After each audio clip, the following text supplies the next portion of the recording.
Bonjour à tous et bonjour à toutes. Merci encore de nous retrouver sur la chaîne YouTube de l'Église M ou sur notre podcast. On est heureux de pouvoir méditer la parole de Dieu avec vous quotidiennement. Et après deux questions que les pharisiens ont posées à Jésus, c'est maintenant lui, le Seigneur, qui va interroger les pharisiens. Que pensez-vous de Christ ? De qui est-il le Fils ? Dit-il au verset 42 de notre chapitre 22.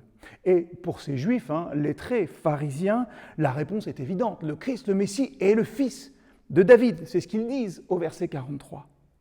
Alors, une nouvelle question embarrassante leur est posée par le Seigneur parce qu'il leur rappelle le premier verset du psaume 110.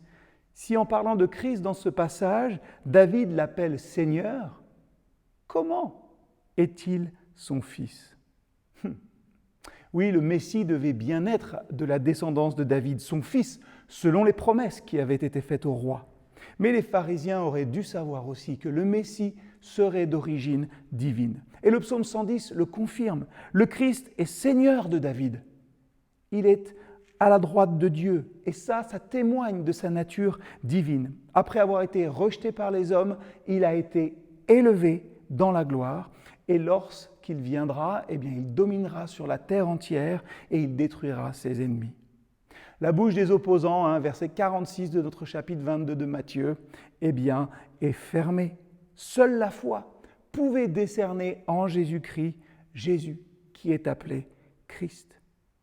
Du coup, les pharisiens, si vous avez lu le texte, vous le voyez, ne veulent plus écouter, ne veulent plus interroger le Seigneur. Ils préfèrent rester dans leur ignorance et dans leur haine de lui. Et je crois que bien des personnes, malheureusement aujourd'hui, adoptent cette même attitude. On préfère rester dans notre indifférence, dans notre ignorance et même parfois dans notre haine de Christ. Cette question que Jésus pose aux pharisiens, que pensez-vous du Christ ? Comme disait Spurgeon, c'est un peu le grand test de notre âme. Voulons-nous honorer Christ, le glorifier dans tous les aspects de notre vie, le chercher dans tout ce que nous faisons ? Alors, Jésus est au centre de notre vie et nous pouvons envisager l'éternité avec joie et avec confiance.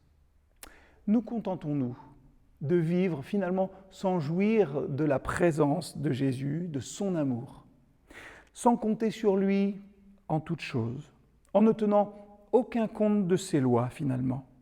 Alors, si c'est cela, peut-être qu'il est temps de nous poser la question, que pensez-vous de Christ ? Que pensez-vous de Christ ? Quoi que vous pensiez sur vous-même, si Christ est grand pour vous, s'il est élevé et glorifié par votre vie, alors vous pouvez être certain d'une chose, vous serez avec lui pour toujours. À bientôt.